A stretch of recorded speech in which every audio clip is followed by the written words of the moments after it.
Então, iniciaremos agora o painel 8, transação tributária na...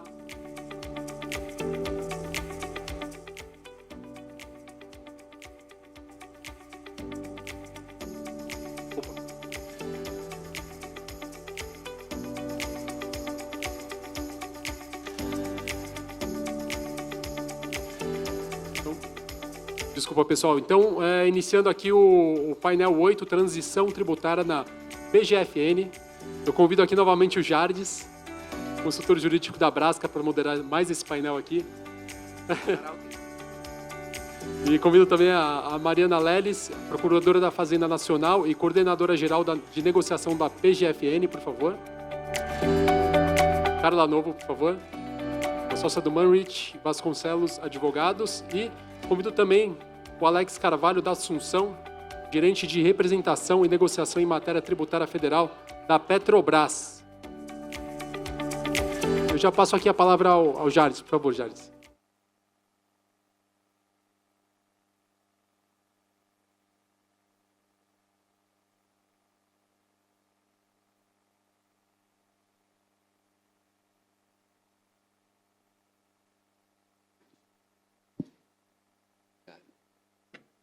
Eu acho que eu estourei o tempo no outro painel, aí cortaram meu microfone nesse para... Bom, pessoal, boa tarde. Estamos agora encaminhando já para o último painel. Nosso painel focado em transação tributária, particularmente na PGFN. Como a gente já antecipou, né? Percebemos que contencioso nós estamos muito tempo e transação é a solução. E é o que a gente vai acabar propondo aqui nesse painel. Inicialmente, gostaria de prestigiar e saudar meus colegas, a Mariana Leles, coordenadora de negociação da PGFN, a Carla, advogada do Manrich e também pesquisadora, e o Alex, grande companheiro de outros projetos e integrante da Petrobras. Pessoal, a gente pensou, ao montar esse painel, trazer não só integrante da PGFN, a Mariana, muito bem representada, mas também escritório e empresa para a gente capturar perspectivas de diferentes perfis, entender eventuais gargalos, propostas de melhorias e também avanços. Eu acho que, como consultor tributário na Brasca, eu já aproveito para parabenizar o trabalho da PGFN nessa mudança de relação, especialmente a Mariana e a Annelise, que infelizmente não pôde comparecer no evento hoje, ela teve um compromisso extraordinário, mas é notório a mudança de relação entre contribuinte e fisco, especialmente a relação não só da PGFN com os contribuintes, mas também com as entidades. A Brasca, particularmente nesse ano, elaborou inúmeras propostas sobre diversos temas. Transação foi o seu principal, tivemos diversas reuniões, inclusive uma com o ministro Haddad, justamente para tentar melhorar o Instituto e potencializar aquilo que nós acreditamos. Então, de novo, meus parabéns a toda a turma da PGFN com esse trabalho. E é importante, nem sempre nós iremos concordar, mas estarmos dispostos a ouvir já é um avanço, e esse é um avanço que merece a todo tempo ser validado. Então, sem muitas delongas, Alex, a palavra é sua.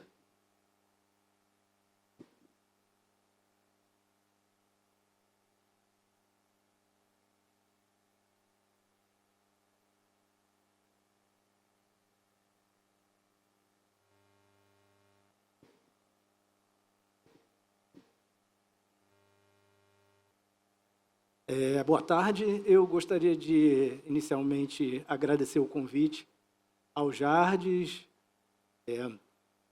ao pessoal da Brasca, ao Sérgio, à Luciana. Eu estive aqui nesse evento ano passado de forma virtual, falando um pouquinho no painel do Confia, na estruturação do Programa de Conformidade da Receita Federal, e foi onde eu tive a oportunidade de conhecê-los, tanto o Jardes quanto o Sérgio e a Luciana. Eu acabei os conhecendo na estruturação do Confia, que agora, em dezembro, deve ser lançado oficialmente. Então, o objetivo aqui é trazer um pouquinho da visão da empresa em relação à transação. A Petrobras fez uma transação o ano passado, em relação ao edital 6 de 2024, onde a gente pôde obter algumas experiências. Foi uma boa experiência, foi uma experiência bem valorizada pelo mercado, e o objetivo é a gente tratar um pouquinho dos pontos da transação e até no final da apresentação poder propor alguns pontos de melhoria, né? A gente acredita, né? Eu acho que a Mariana deve trazer alguma coisa nesse sentido, de que a transação é um excelente instrumento hoje até de arrecadação, né, para a administração pública, tem sido, de certa forma, um sucesso, e a gente acredita que pode ser melhor ainda se a gente observar alguns pontos que vão melhorar a atratividade das empresas em relação a esse instrumento interessante. Eu preparei apenas um slide, uma coisa bem objetiva, eu acho que a gente vai ganhar tempo, Jardim, em relação ao painel anterior. Então, a gente começa aí falando um pouquinho da base legal, rapidamente, né, só para dar um embasamento. A transação tributária está prevista lá no CTN, né, no artigo 56, é uma modalidade de exclusão do crédito tributário. E, curiosamente, alguém falou no painel anterior, né, uma curiosidade de que a pedido de vista termina no dia 1º de abril, que é uma data pitoresca. Em relação à transação, o artigo do CTN que cuida da transação é o artigo 171, também é um artigo bem pitoresco. E aí o artigo 171 vai trazer justamente a previsão de que a lei faculta ao sujeito da obrigação tributária, passivo e ativo, transacionarem sobre o crédito tributário, mediante concessões mútuas, né, para resolução de litígios. Então, esse artigo já estava lá no CTN há bastante tempo e, na realidade, não havia uma lei que regulamentasse a questão da transação, e isso aconteceu em 2020 com a publicação da Lei 13.988, conversão, salvo engano, da medida provisória 899. Né?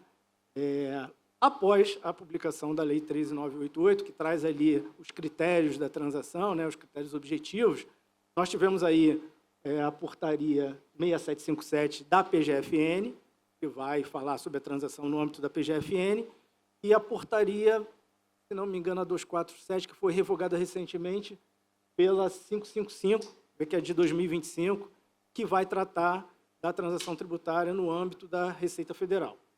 Né? Adicionalmente a isso, tivemos a publicação da portaria do Ministério da Fazenda 1584, que vai falar do contencioso de relevante disseminada controvérsia jurídica, que a gente vai tratar aqui como uma das modalidades da transação, né? E o contencioso de pequeno valor. E o famoso PTI, que é a portaria 1383 do Ministério da Fazenda, que vai falar aí sobre o Programa de Transação Integral, o PTI, e vai meio que substituir a questão da capacidade de pagamento, que a gente vai falar daqui a um pouquinho, né, pela questão do potencial razoável de recuperação do crédito tributário. E mais, traz um rol de temas considerados temas no contencioso de relevante e disseminada controvérsia jurídica, está no anexo 1 dessa portaria. Adicionalmente, o contribuinte também pode propor um tema que não esteja nesse rol aí, mas ele já traz um rol, acho que de 23 temas, não é um rol exaustivo, até porque o contribuinte pode propor, né, algum tipo de tema que ele queira transacionar nessa modalidade com a Receita e com a PGFN. Então, e os editais de transação, que são editais que vão trazer ali, de acordo com a matéria, as condições para a transação sobre aquele determinado assunto, levando em consideração o que está na Lei 13.988. Quer dizer, a Lei 13.988, ela traz ali todas as condições possíveis para uma transação. Não necessariamente o edital vai trazer todas as condições que estão na lei. Então, para determinados assuntos, vai haver, então, a proposição de algum tipo de desconto, algum tipo de parcelamento, de prazo de pagamento, utilização de prejuízo fiscal, e aí é limitado a 70%, e aí o edital pode trazer o percentual que a administração pública acha adequado para transacionar sobre aquele determinado assunto. Mas, em termos gerais, o objetivo da transação é a resolução do litígio, em que pese haver vamos dizer assim, um objetivo adicional, vamos dizer assim, correlato, que é arrecadar. Né? A arrecadação pública cresceu bastante com a transação, mas, no primeiro momento, o objetivo seria a resolução dos litígios, conforme está lá no artigo 171 do CTN. Né? E essa resolução é no interesse público e observa alguns princípios. Né? Principalmente, a gente colocou ali sublinhado, o princípio da isonomia, né? Mas não menos importante do que também a transparência, a moralidade e a razoável duração do processo em si. Baseado nessa questão do objetivo, né, a lei vai trazer algumas modalidades, né? A modalidade por adesão, a individual, em que o contribuinte propõe, ou então o contencioso de pequeno valor. Mas a gente caracterizou aqui, classificou, vamos dizer assim, uma questão nossa, em duas modalidades, né? A primeira está prevista ali entre os artigos 10 e 15 da Lei 13.988, e ela trata, essencialmente, de créditos irrecuperáveis e de difícil recuperação, né? Então, o primeiro objetivo para esse tipo de crédito, se propõe, então, alguns benefícios, né? Isso leva em consideração a capacidade de pagamento da empresa. Ou seja, na portaria da PGFN 6757, a partir do artigo 19, tem ali os critérios de mensuração do que seria a capacidade de pagamento, né? E o desconto a ser dado, limitado aí a 65%, ele vai ser inversamente proporcional a essa capacidade de pagamento. Ou seja, quanto maior a capacidade de pagamento que a empresa tenha para saldar aquele débito tributário, menor vai ser o desconto. Então, empresas que têm uma sanidade financeira boa não obtêm grandes descontos assim nessa modalidade, que é o que acontece normalmente com a gente, e então é importante a segunda modalidade, que é o contencioso tributário de relevante e disseminada controvérsia jurídica, né? Nessa modalidade, a administração pública vai transacionar com o contribuinte mediante a diferença de entendimento que tem a administração pública e o contribuinte sobre determinado assunto. Então, se aquele tema é um tema de relevante e disseminada controvérsia jurídica, e a caracterização disso está ali na portaria 1584, né, outras condições que também estão previstas na Lei 13.988 podem ser oferecidas. Então, uma grande diferença por exemplo, na transação para créditos irrecuperáveis e de difícil recuperação, nós temos descontos que podem chegar a 65% em cima de multas e juros e encargos legais, mas não sobre o principal. Já na modalidade de relevante e disseminada controvérsia jurídica, eu posso ter o desconto também englobando o principal, né? Posso aproveitar prejuízo fiscal até o limite de 70%, aí, de acordo com o edital. Aí isso eu posso tanto em uma quanto em outra, né? Mas para a empresa que tem uma condição financeira estável, a oportunidade de transacionar no contencioso de relevante e disseminada controvérsia jurídica. E aí, baseado nos editais que são lançados, ou até o contribuinte podendo fazer essa proposição, a gente faz uma análise. O que a gente analisa? Qual é o custo de se pagar aquele contencioso com os benefícios ofertados nos editais, né, hoje, vis-à-vis o custo de se carregar esse processo até o final, levando em consideração o tempo no administrativo, o tempo da fase judicial, né, e a oferta de garantias. Isso é importante. Hoje em dia, você, na hora da judicialização, que precisa ofertar garantia, o depósito judicial, até no outro painel foi colocado em relação a alguns temas, né, ele é pesado demais, né? Ele necessariamente pressupõe que a empresa tem que disponibilizar de recursos para fazer essa defesa no judicial, e esses recursos vão ficar ali parados, né? Parados, vamos dizer assim, ele é remunerado, mas não uma taxa que seja interessante, durante muitos anos. Então, a empresa tem um custo altíssimo em depositar judicialmente esses valores, ao passo que esses valores poderiam estar sendo utilizados no investimento das operações da própria empresa. Então, se avalia a economicidade do pagamento com os benefícios da transação vis-à-vis o custo de descarregar esse litígio até o final, com todo o custo dos depósitos judiciais, ou do seguro-garantia, ou carta-fiança, ao que seja a garantia ofertada naquele momento, né? E aí, com base nessa avaliação, no ano passado, nós aderimos ao edital 6 de 2024, que tratou sobre uma questão de incidência de CID e PIS/COFINS, né, em cima de remessas ao exterior por conta de um arranjo contratual de afretamento e prestação de serviço.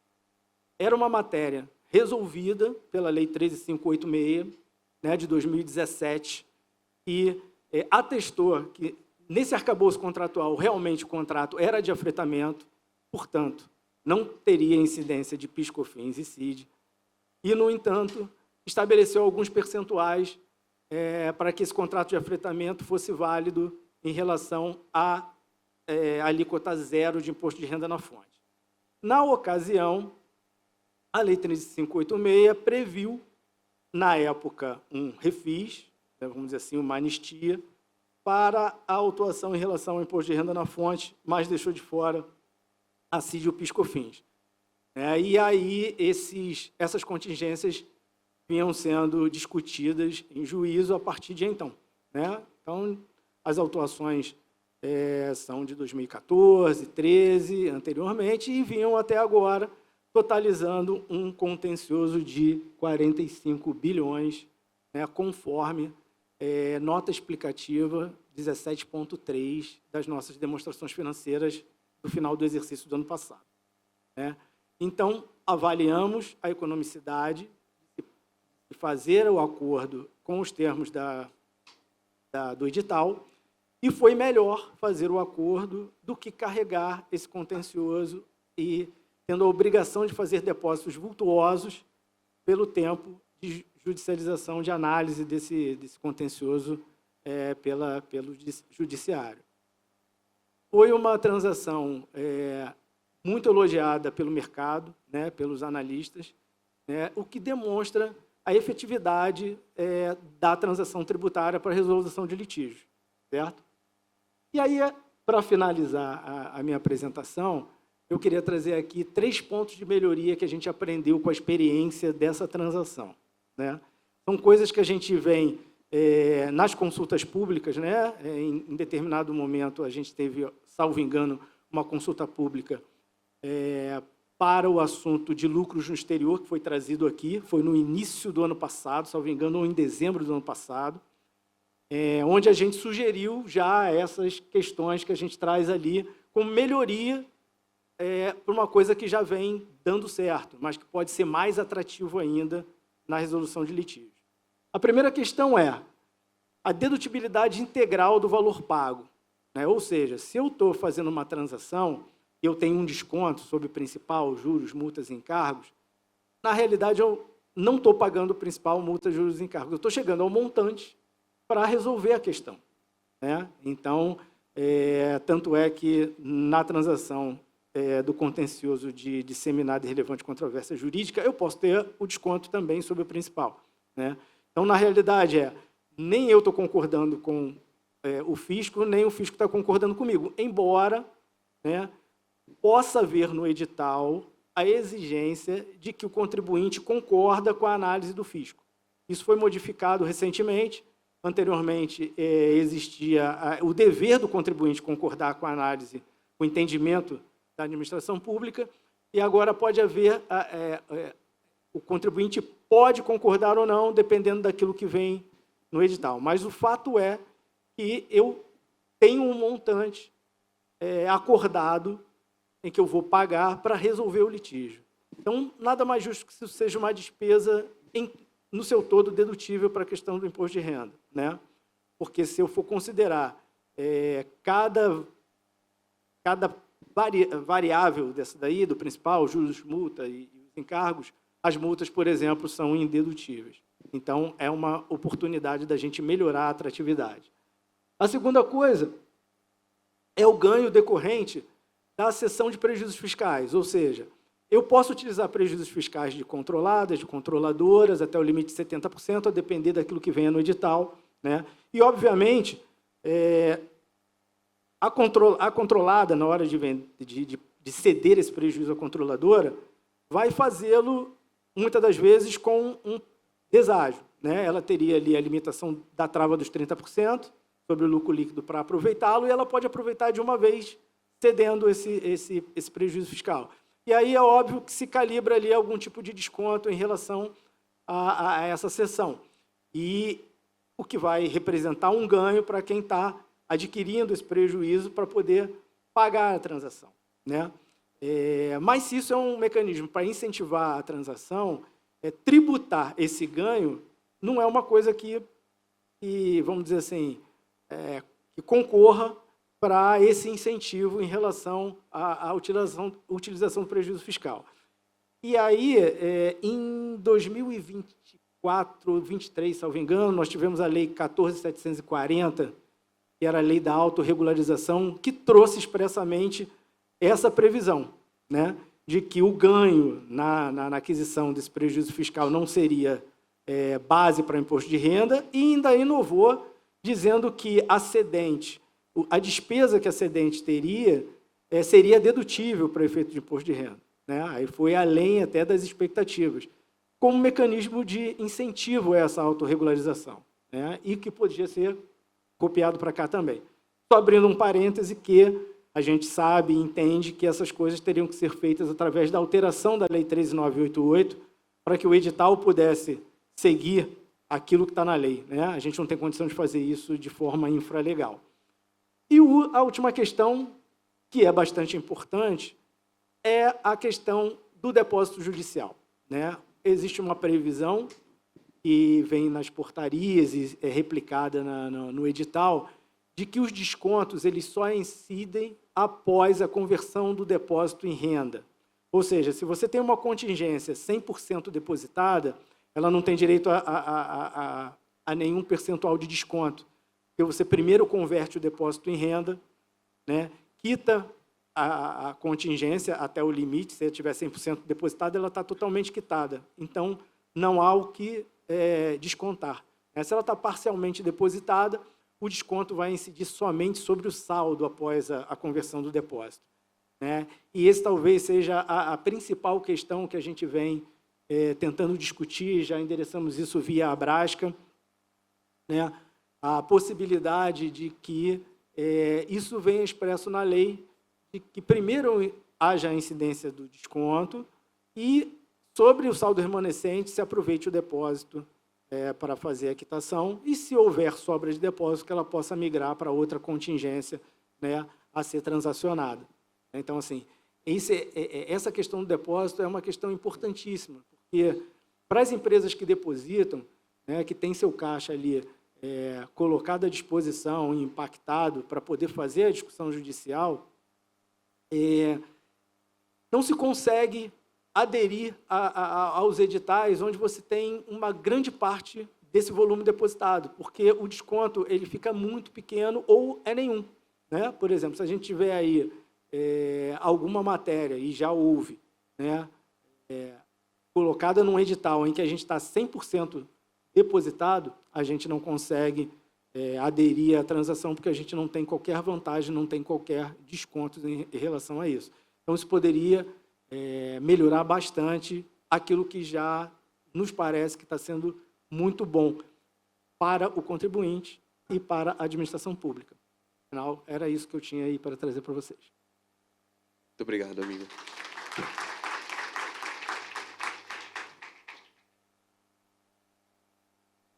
Eu soube que todo caso que tem, o Alex fala assim, vamos depositar, porque depósito é bom. A partir de agora, a gente já tem, acho que está todo mundo muito bem ambientado, o Alex trouxe muito bem essa nivelação para todo mundo da transação e tudo que a gente tem aberto hoje. Eu acho que Petrobras, sem dúvida, é um grande modelo em termos de transação, as negociações, especialmente no Alex. Eu já o coloco à disposição de vocês, para caso tenha alguma dúvida nesse trato, mas até tentando otimizar o nosso tempo, eu já passo para a Carla, e, Carla, eu acho que eu já volto com você no seguinte cenário. Como que funciona o papel do escritório e, assim, quais os desafios para, primeiro, tentar entender as dores dos clientes que, porventura, chegam até você para tentar a transação, ao mesmo tempo, traduzir essa realidade para a PGFN, estando ciente de que acho que isso é uma realidade para todo mundo, de que a ideia do refis não volta mais, é uma grande dor, porque a gente tinha desconto a 90%. Na época que eu era de escritório, eu passei por isso no refis da Copa, então eu entendo que era um ótimo projeto.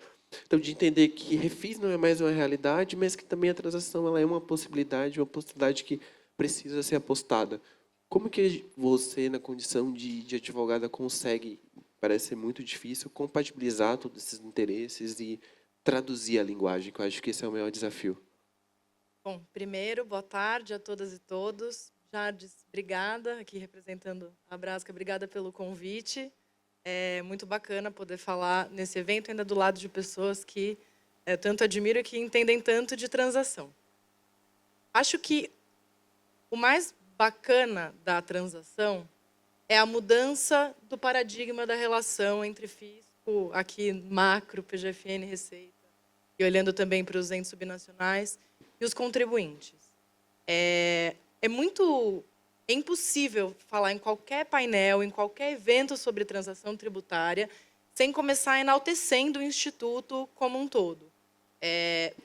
E parabenizando a PGFN por ter dado esse pontapé nessa mudança. Muito bacana esse formato de debate, eu estava pensando isso antes da gente começar. Poxa, vamos fazer uma conversa. E é exatamente isso que a transação faz. Ela puxa o freio de mão no litígio e fala, ok, vamos começar a conversar? Vamos mudar um pouco a forma, o dinamismo de como essa relação tem acontecido? Do ponto de vista do escritório, no início é muito difícil você olhar para o seu cliente e falar, poxa, não existe mais parcelamento, não vamos mais esperar esses valores serem quitados com descontos que a gente sabe, do ponto de vista prático, que impactam negativamente o orçamento público no ano subsequente, aquele pico de arrecadação momentâneo. É importante conhecer a estrutura do seu cliente, o negócio do seu cliente, para poder sentar na mesa de negociação com a PGFN e trazer todos os elementos práticos que vão olhar para aquela capacidade de pagamento, e aqui a beleza da capacidade de pagamento, não como uma foto do passado, mas como olhando para um filme do futuro. O que a gente vai fazer daqui para frente? Como essas empresas que estão com dificuldade financeira podem se recuperar olhando para o futuro, equalizando aquele passivo tributário que hoje pode inviabilizar a continuidade daquela companhia. Isso é muito bacana. Eu sou pesquisadora também no INSPER, lá a gente tem no Núcleo de Pesquisas em Tributação, o Observatório das Transações Tributárias. E a gente teve ali a vantagem de começar a acompanhar a transação tributária federal desde o seu início e ver como o Instituto vem crescendo, vem se atualizando, como a PGFN, especialmente, que tem sido uma grande apoiadora das nossas pesquisas, é aberta não só a nos fornecer dados para os nossos relatórios, que mostram não só o valor total negociado, como os valores que são arrecadados, de fato, com a transação, poder visualizar os parâmetros dos descontos que são concedidos, as parcelas, todas essas informações, em atenção ao próprio princípio da transparência que rege a transação tributária, são públicos, e poder fazer esse monitoramento é muito importante. Não só como pesquisadora, mas também como advogada. É muito importante chegar numa mesa de negociação municiada com essas informações. O que tem sido feito nos outros casos? O que garante isonomia para o meu cliente? Olhando não só setorialmente para aquele determinado contribuinte que está ali sentado para negociar, mas num sentido totalmente macro. Quais caminhos a gente pode seguir? Que garantias a gente pode trazer para a mesa? Muitas vezes em substituição a outras. Aliviar a garantia, quem trabalha em empresa sabe, é impagável você ter ali aquele dinheiro que está hoje travado, aplicado na sua própria atividade. Um outro ponto que eu acho interessante trazer sobre transação, sempre que a gente fala sobre esse assunto, é que o Instituto, de fato, é um sucesso. Mariana, com certeza, vai trazer aqui números super impactantes. Mas, apesar de a gente ter essa ferramenta tão bem construída, tão sofisticada e tão constantemente atualizada, mostra, de uma certa forma, o fracasso do nosso sistema tributário como um todo. Porque aqui a gente está falando de uma contenção de litígios, resolver litígios. E claro que isso é super importante, quando a gente tem um contencioso que alcança 75% do PIB. Esse número também vem de uma pesquisa do INSPER, aqui com o Breno, meu colega e chefe, nos assistindo, uma pesquisa do qual ele também participa. Quando a gente tem um sistema tributário, vejam, existe uma pesquisa de 2 universidades alemãs, a Paderborn e a LMU, que trata do índice de complexidade tributária pelo mundo. Eles fazem um recorte ali, olhando para a tributação corporativa da renda, enfim, e olhando para multinacionais, mas é um estudo muito sério, muito abrangente. E eles lançaram recentemente os dados de 2024. E em 71 países analisados, nós estamos na impressionante classificação número 71, como o país com legislação tributária mais complexa. É óbvio que isso vai causar litígio. Então, espero que daqui a alguns anos a gente esteja aqui conversando sobre o sucesso de métodos preventivos de litígio e não só dos métodos resolutivos. Mas, enquanto isso, temos como métodos aqui resolutivos a transação como uma excelente ferramenta. É claro que tem pontos a serem trabalhados, assim como o Alex mencionou, a questão dos depósitos é uma questão que vem afligindo muito as empresas, mas é também muito bacana poder ver que esse diálogo com a PGFN, e aqui falando PGFN não só pela presença da Mariana, mas pela nossa própria experiência no INSPER, na Abrasca, Jardes, quantas reuniões fizemos com a PGFN para discutir transação e levar as questões das empresas, para cada vez poder colocar mais gente dentro desse guarda-chuva, olhando sempre para o norte da transação tributária, que é a recuperabilidade de créditos. Então, a transação, quando a gente volta lá para o comecinho, para o primeiro fio que puxou a transação, qual a nossa intenção? Nossa, do governo e do fisco, claro. Primeiro, ajudar essas empresas que hoje estão em difícil situação financeira. E segundo, trazer para dentro do caixa créditos que antes não poderiam ser recuperados ou teriam uma dificílima recuperação. Quando a transação começou lá com a 13988, na pandemia foi excepcional o número de empresas que aderiram às transações por adesão, excepcional, extraordinária. Todas elas tiveram altíssimo grau de adesão e ajudou muitas empresas naquela época a manterem suas portas abertas. E aí começou-se a discutir, poxa, mas aí as grandes empresas não têm acesso, porque os maiores descontos, os maiores benefícios são para aqueles que têm uma dificuldade, créditos com recuperabilidade baixa ou de difícil recuperação. E aí, depois de muito debate, veio o PTI, mencionado pelo Alex, que para de olhar para a recuperabilidade só com base na capacidade de recuperação do crédito, mas muda e reposiciona até mesmo a postura da PGFN para falar, poxa, vamos avançar um pouquinho aqui nesse caminho e olhar também para o custo de oportunidade do litígio. Faz sentido para a PGFN ou para o contribuinte continuar discutindo isso? Quanto vai custar manter esse litígio lá na frente? É melhor receber uma parte e perder tudo? Ou é melhor pagar uma parte e ter que pagar tudo? Então, esse meio do caminho já veio chegando junto com o PTI. Quem sabe daqui a um tempo a gente não avança mais um pouco e, além de olhar para custo de oportunidade e tempo de duração do processo versus prognóstico, a gente olha também para a recuperabilidade das empresas, para a capacidade de pagamento dentro de toda essa conta. São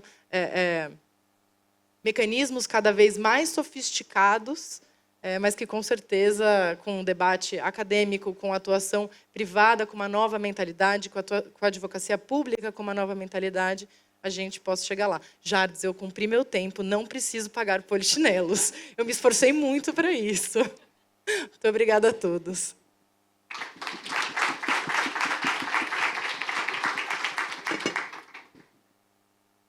Olha, eu preciso falar que seu chefe ainda deve os polichinelos, então até o final do congresso a gente vai ver isso.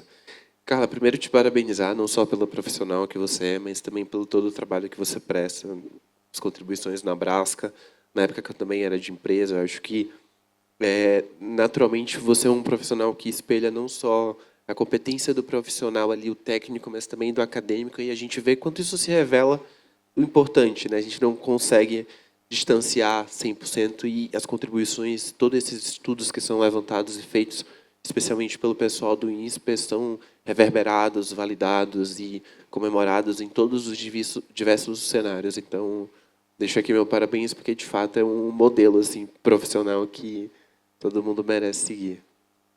Nada como ter amigos, não é mesmo? E agora, passando já a palavra, né, a gente já ouviu da empresa, tivemos a realidade do escritório, eu já passo a palavra aqui para a Mariana, hoje responsável pelo núcleo de conciliação, né, coordenação geral de negociação. Mari, já te antecipando, eu já te trago algumas perguntas, porque a gente percebe aqui, até o momento, que nós temos uma mudança de paradigma de entendimento e de comportamento, não só do fisco contribuinte, mas também eu acho que há um desafio de mudar o comportamento próprio da PGFN.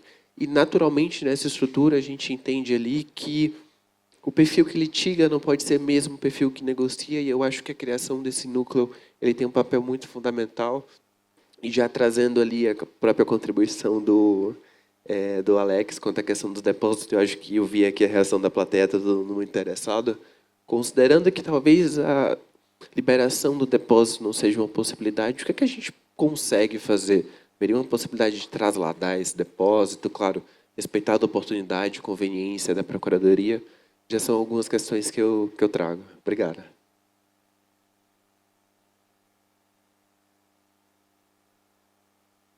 Começo fazendo uma confissão. Eu estou de pé porque eu vou pagar polichinelo.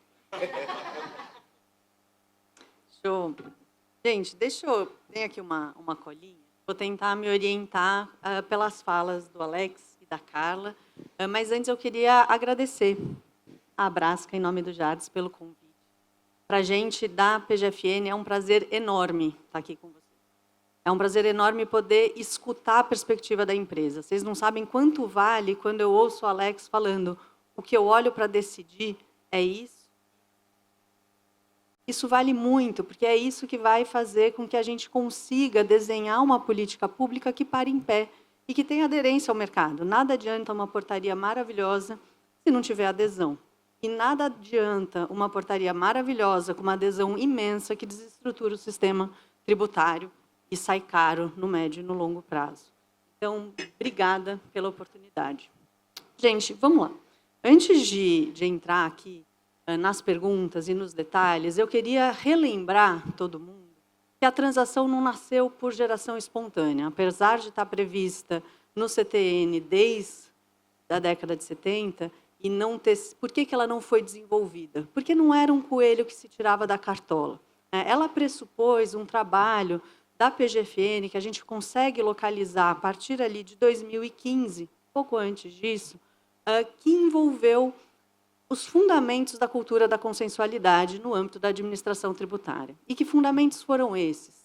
O primeiro e o mais elementar de todos foi o de coleta, estruturação e análise de dados. O que é a dívida ativa da União? O que é o contencioso tributário brasileiro? Quais são os devedores inscritos? Quais são os contribuintes que estão aqui na nossa carteira? Acho que esse foi o primeiro passo. Não foi um passo fácil. Exigiu diálogo, não só com a Receita Federal, mas com todos os órgãos da esplanada, para que a gente tivesse a base de dados que a gente tem hoje. E ela é muito grande. Além desse trabalho de coleta e estruturação de dados, houve um trabalho, a partir daí, de classificação da dívida ativa da União com base no rating. Eu estou aqui falando no ambiente de empresas. Parece óbvio que você classifica os seus créditos de acordo com o grau de recuperabilidade. Mas isso nunca foi feito pela Fazenda Pública. Os 3 trilhões de dívida ativa hoje inscritos na Fazenda Nacional eram considerados como ativos a receber da mesma forma. Estavam tudo ali no Balanço Geral da União, como se a gente fosse receber amanhã. Só que não. Desses 3 trilhões, 1,8 trilhões hoje é considerado irrecuperável de difícil recuperação. Esse é o principal alvo, é o principal foco da política da transação tributária. Mas isso pressupôs outro fundamento da política, que foi a Portaria MF 293, de 2017, que permitiu que a Fazenda Nacional desse baixa no Balanço Geral da União, nosso querido BGU, dos créditos considerados irrecuperáveis e de difícil recuperação. Ou seja, a gente tornou expresso aquilo que todos já sabiam. Meu amigo, nem tudo a gente vai receber. Isso tem o lado ruim, nem tudo a gente vai receber, mas tem o lado bom, nos dá margem para trabalhar, sem que haja renúncia de receita. O terceiro e último pilar, na verdade não último, mas é um que eu considero muito importante, foi a reestruturação de todo o sistema de recuperação de crédito. Até 2015, a Fazenda Nacional trabalhava da seguinte forma: chega os débitos para inscrição, a juíza da execução fiscal monta a pilha, põe um monte de procurador lá para sentar e vai fazendo. Né? Carimbo, sabe aquela imagem da burocracia? Eu adoro a estética burocrática, eu sou servidora pública raiz. Mas era aquela estética burocrática assim maravilhosa. Um monte de carimbo, processo amarelinho, e vai, e não arrecadava R$1. Eu fiz alguns anos de combate à fraude fiscal estruturada, teses maravilhosas. A gente pegava, assim, horrores. Não arrecadava R$1. A reestruturação do sistema de recuperação de crédito passou a prever especialização de atividade, atuação voltada a dados. Eu sou a juíza da execução fiscal, se eu tenho indicativo de patrimônio e de operação, eu só cobro aquilo que eu sei que a execução fiscal vai ter um resultado favorável, não fico enxugando gelo, deixo sim prescrever se for o caso e dou baixa de ofício, sem pedido. Então, eu olho outras técnicas de cobrança que não a judicial, outras técnicas extrajudiciais, e tudo isso, meus caros, é importante por quê? Porque o sistema de cobrança, ele não é algo simples, ele é um sistema e, como tal, é complexo. E a transação tributária só tem resultados porque ela se funda em 3 pilares fundamentais. O primeiro é a legitimidade da dívida ativa da União. Eu cobro o que é devido. E se alguém, numa mesa de negociação, me mostrar que uma dívida não está correta, a gente para e revisa na hora. Acho que esse é um fundamento que todos têm que ter muita clareza. A gente não cobra o que não é devido. Óbvio, o painel anterior mostrou que tem um monte de tons de cinza aí, e não é só filme pornô.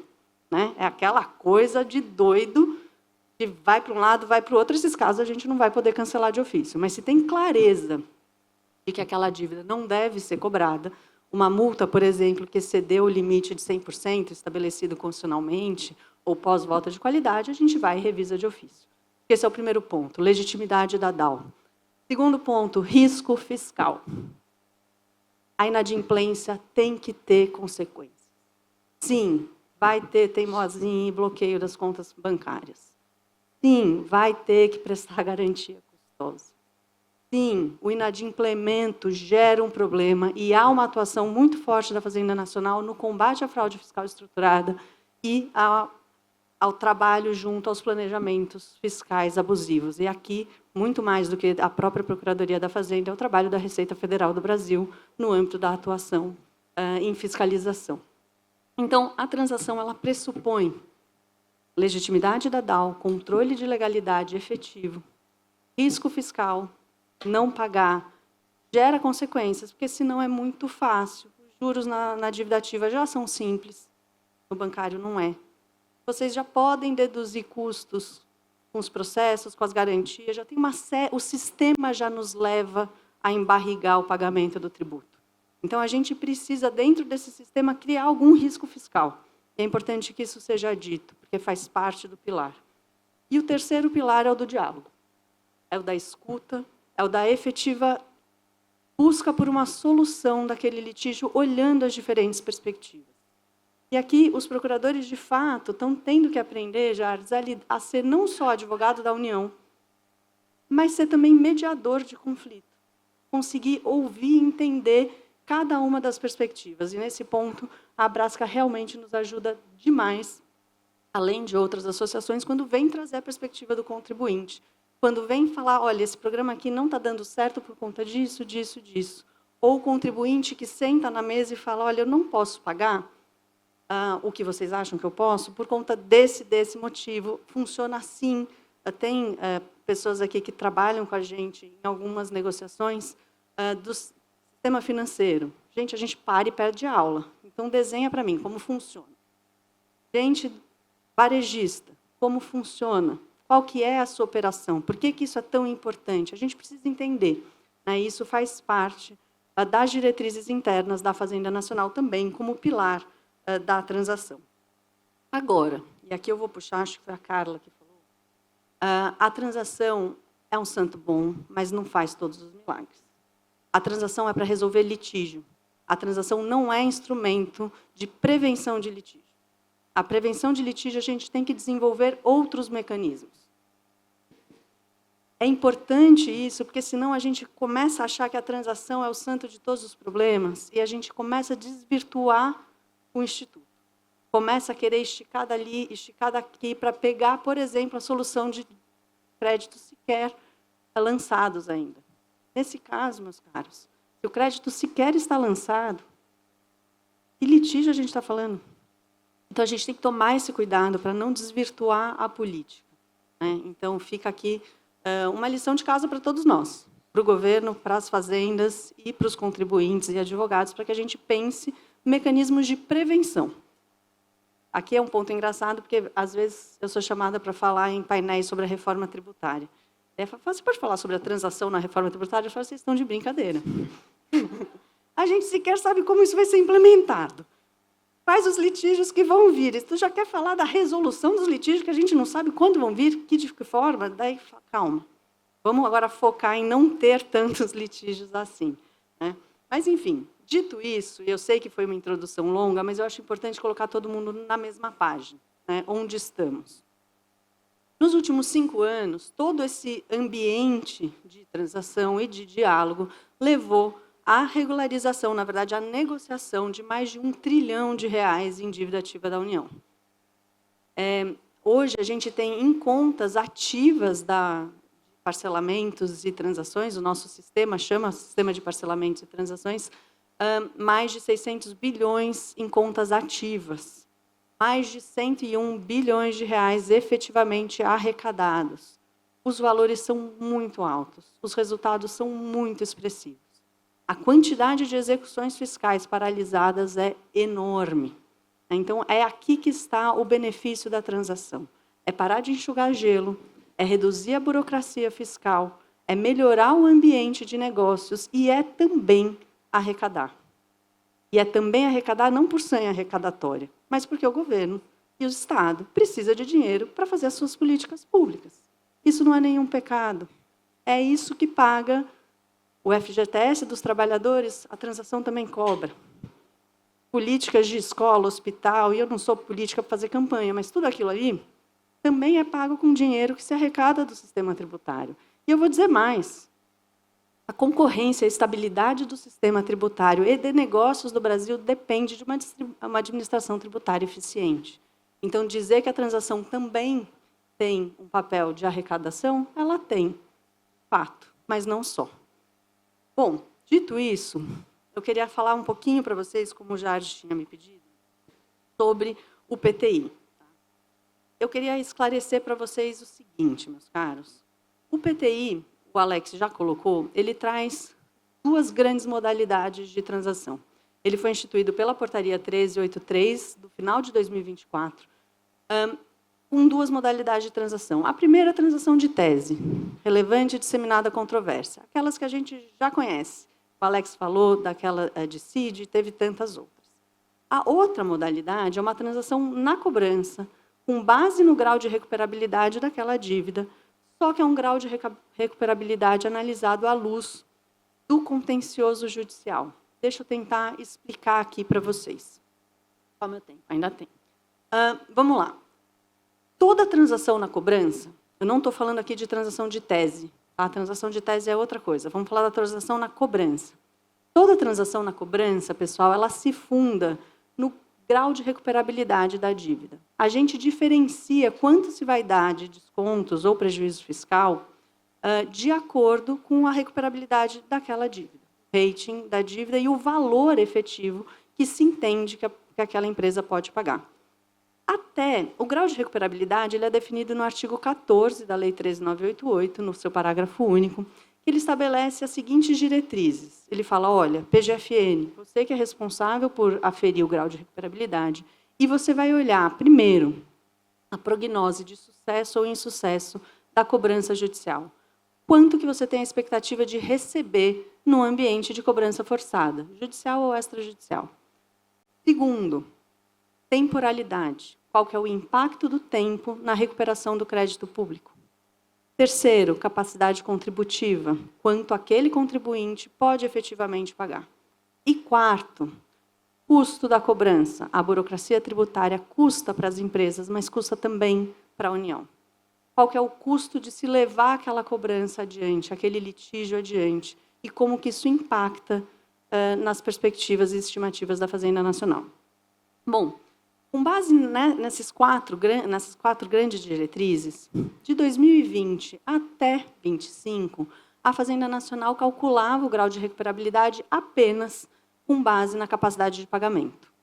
A CAPAG, que é o apelido, continua existindo, continua sendo um critério de aferição da recuperabilidade e, sem dúvida nenhuma, é o mais usado.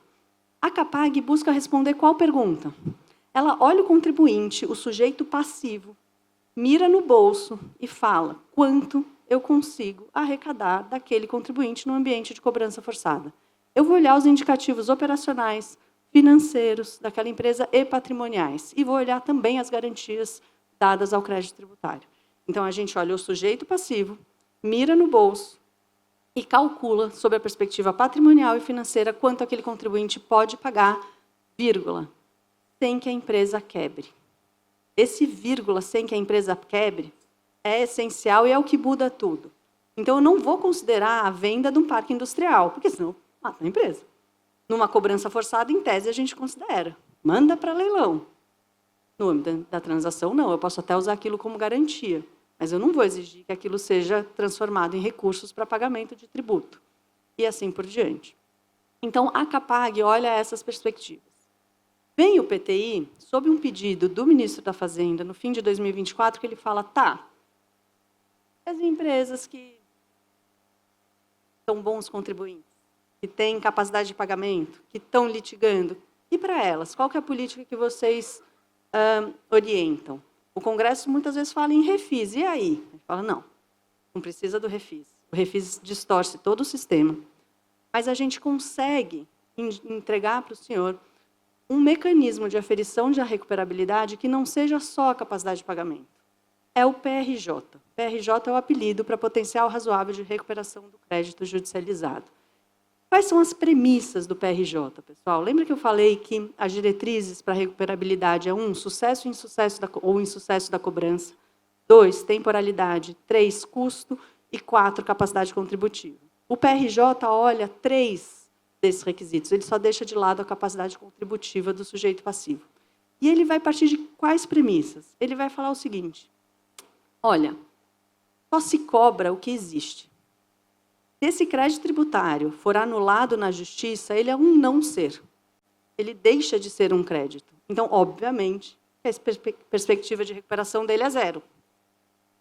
2, o tempo da cobrança e o tempo do litígio interfere na minha recuperabilidade. Há estudos entregues ao TCU já há muitos anos atrás que mostram que, depois de 15 anos, a chance de recuperar uma dívida não garantida cai a 0. Então, o tempo impacta. E 2, o custo. O PRJ, ele junta toda a análise estatística do que é a carteira da Fazenda Nacional, tá? E a gente fez toda uma análise para falar como que o crédito tributário sob litígio se comporta no tempo. Depois de tanto tempo, quanto a gente ganha, quanto que a gente perde, isso varia de acordo com o valor do crédito, não varia, enfim, um estudo muito aprofundado com base em todos aqueles dados, e analisa também o processo judicial. E é com base nisso que a gente vai dizer qual que é o custo de oportunidade. Se a gente conseguir arrecadar R$1 a mais do que a estimativa que a gente tem para receber líquida, sem custo, ao final do litígio, a gente fecha o negócio. Se a gente não fechar o negócio com esse R$1 a mais, eu tenho um custo de oportunidade que eu deixo de receber R$1 a mais. E é assim que a gente justifica para os órgãos de controle o porquê que a gente está dando desconto nesses casos. Tá? Esse é o PTI, esse é o PRJ.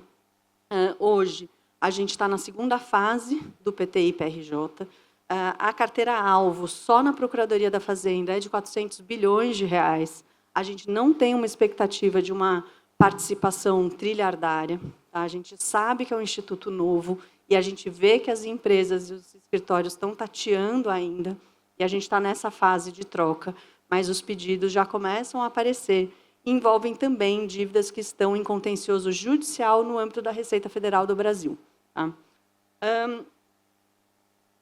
Resultados, e daí eu vou entrar rapidinho nas suas perguntas. Tá? Resultados até aqui. Os resultados que a gente tem do PTI, eles são muito limitados. A grande maioria dos requerimentos ainda está em tratativas, mas a gente teve no PTI teses, juntando débitos inscritos e não inscritos, mais de 25 bilhões negociados e uma arrecadação que já supera 10 bilhões.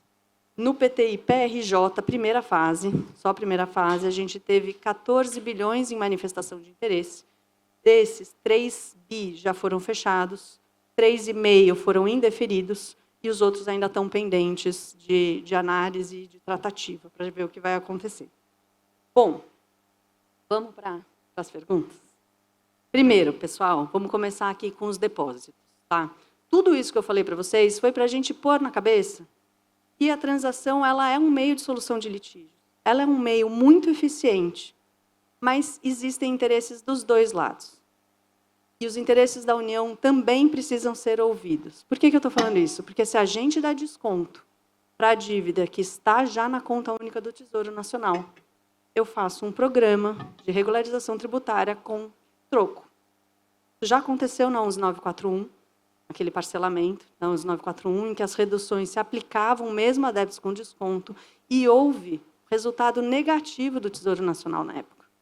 Porque muitas empresas com depósito aderiram, aplicaram desconto, e a gente teve que devolver. O impacto negativo no Tesouro foi gigante. Ou seja, não é uma solução. Não é praticamente uma solução. A gente não está disposto a causar prejuízo para o Tesouro Nacional. Agora, a gente precisa reconhecer que o depósito é a melhor garantia, que é muito bom para a Fazenda Nacional quando as empresas apresentam depósitos. Então, a gente começa a pensar em soluções para isso. E o Jade já antecipou, e, de fato, existem 4 casos que já são públicos, um que acabou de ser celebrado e vai ser tornado público em breve, de negócios jurídicos processuais que foram firmados para prever a transferência desses depósitos para outros processos judiciais que estão em fase inicial, sem prognose ainda de lado, para que a gente possa transferir o depósito, mantê-lo na conta única do Tesouro Nacional, não dar troco em nenhum programa, e aí sim permitir que o resto seja negociado no âmbito de uma transação de tese ou PRJ. Isso foi feito em alguns casos. É uma solução, mas é importante dizer que é uma solução excepcional. Tá? Envolve um trabalho da Procuradoria gigantesco, envolve uma articulação com o Tesouro Nacional, e envolve o tratamento de algo que é muito caro à Fazenda Nacional, que são os depósitos. Então, não é algo que vai ser feito no atacado. É algo para casos de muito alto valor, que realmente aí é uma conciliação de interesses e faz sentido. Com relação ao uso de PFBCN, que o Alex colocou. Aqui eu acho importante colocar 2 coisas. Tá? O uso de PFBCN ele é uma ferramenta importante para que a gente resolva os casos impossíveis. Sabe aquele caso que se cobra 40 anos, que a empresa já quebrou umas 500 vezes e que deve 30 bilhões de reais? Sem PFBCN, a gente jamais resolveria casos assim. E hoje a gente tem resolvido muitos casos assim, não todos de 30 bilhões de reais, obviamente, usando esse mecanismo. Tá? Mas não há um objetivo de incentivo ao mercado de PFBC. A gente não quer a venda entre empresas de mercado PFBC. Ao contrário, houve uma portaria recente do ministro que visou justamente a dar uma restringida nisso. Então, a gente acha que é uma ferramenta importante, mas não, a Fazenda não quer gerar um mercado de PFBCN por aí. 2, saiu essa semana, né, na verdade, no fim da semana passada, um acórdão do TCU dizendo que a concessão de PFBCN no âmbito das transações tributárias deve estar sujeita, transações tributárias na cobrança, devem estar sujeitas aos mesmos limites de descontos. Essa previsão do TCU, meus caros, na prática inviabiliza o uso de PFBCN nas transações para cobrança. É só pôr numa planilha de Excel que vocês vão ver que o resultado vai dar 0 em todas as transações, o uso de PFBCN. E a Fazenda Nacional é terminantemente contrária a esse posicionamento. A gente entende que está juridicamente errado. com todo respeito à Corte de Contas. E a gente está recorrendo desse dispositivo do acórdão. O restante do acórdão tem pontos muito salutares, né? O Tribunal de Contas realmente aponta questões de transparência, de publicidade, de monitoramento pós-transação, para que todas as cláusulas sejam cumpridas, que são, enfim, diretrizes muito importantes e que a Fazenda Nacional não só se compromete a cumprir, como já está trabalhando nesse cumprimento. Mas o ponto do PF-BCN a gente realmente discorda e vamos recorrer. Vamos ver o que vai dar. É isso, Jardes. Depois eu dou meus polichinelos.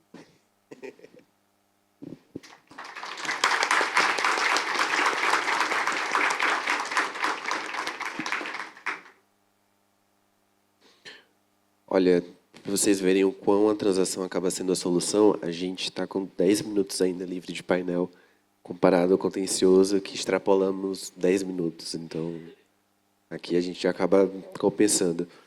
Mari, a gente recebeu algumas perguntas e me parece que das 3 que nós recebemos, 2 delas elas já têm resposta e dizem respeito ao uso do prejuízo fiscal e base negativa. E já destaco desde já que a Braskem, considerando esse ponto das empresas, busca inclusive o diálogo com a PGFN, a gente já estreou isso em diversas agendas, em como tentar utilizar, né, dar escoamento a esse prejuízo e esse valor que, de certa forma, é dinheiro, embora a gente tenha essa discussão se seria dinheiro em termos de moeda ou não, mas de fato é que há um valor ali envolvido, como escoar. Então, reforço aqui que a Braskem está aprofundando nessa agenda e buscando meios de soluções que sejam ali tanto confortáveis para os contribuintes, como também aceitas dentro das medidas, como a Mari muito bem trouxe, de respostas ali até mesmo o próprio TCU quanto às medidas. A outra pergunta que eu tenho aqui, eu acho ela interessante, porque ela vem de uma mudança de paradigma muito importante. A pergunta ela traz o seguinte: a Procuradoria não acha que seria melhor abrir refis, já que agora já conhece a qualificação dos créditos, do que ter uma burocracia adicional com a transação tributária? Oi, pronto. Gente, por que a resposta é não? Tá? Porque o refis, como todo e qualquer parcelamento, é um direito subjetivo do contribuinte. E os benefícios concedidos num programa de parcelamento, eles se aplicam de forma linear a todo e qualquer contribuinte. Então, o mercadinho da esquina ou a boate que precisou fechar durante a pandemia recebia o mesmo desconto da maior instituição financeira do país. Esse tipo de tratamento linear de todos os contribuintes não é princípio da igualdade. Esse tipo de tratamento criou uma cultura, e aqui sem juízo de valor, eu faria o mesmo também, olhando os tributos, judicializa qualquer coisa, a judicialização de Selic, e espera o próximo refis. Eu já fiz reuniões com CFO e CEO importantíssimos, falando, não, isso daqui a gente vai esperar o próximo refis, porque era política. Mas o que você está querendo discutir aqui? Não, a gente só está esperando o próximo refis. Então, esse tipo de cultura é muito danosa, não só para o sistema tributário, porque você cria um conta corrente de benefício, as empresas tomam um risco danado na discussão administrativa, depois na judicialização, discutem qualquer coisa, empurram com a barriga, esperando a próxima oportunidade de pagar 10% da dívida, mesmo se elas estiverem distribuindo lucros bilionários. Então, acho que esse é o primeiro ponto. E a curva de arrecadação da época dos refis é muito emblemática, né? Foram 20 anos de pico de arrecadação e queda, pico e queda, pico e queda. Assim, é pior do que batimento cardíaco de alguém que está morrendo. Então, assim, não funciona por conta disso. Cria uma distorção na concorrência, cria uma distorção na arrecadação dos correntes. E a transação tributária ela visa justamente o contrário, é aplicar a igualdade no sentido de dar o benefício que cada um precisa. Então, a empresa que está realmente em dificuldades econômico-financeiras vai receber desconto. A empresa que não está, não vai. A empresa que se esvaziou antes de pedir transação, não vai. A gente vai olhar esse esvaziamento e vai dizer, olha, meu amigo, aqui houve um esvaziamento doloso. A gente vai ressomar esse valor que você abriu de ativo, mantendo o mesmo passivo, e eu não vou te conceder desconto. Então, existe um olhar muito mais aprumado. E existe também garantias de que o contribuinte vai se manter regular no futuro. Então, uma das exigências da transação é o pagamento dos correntes, sob pena de rescisão.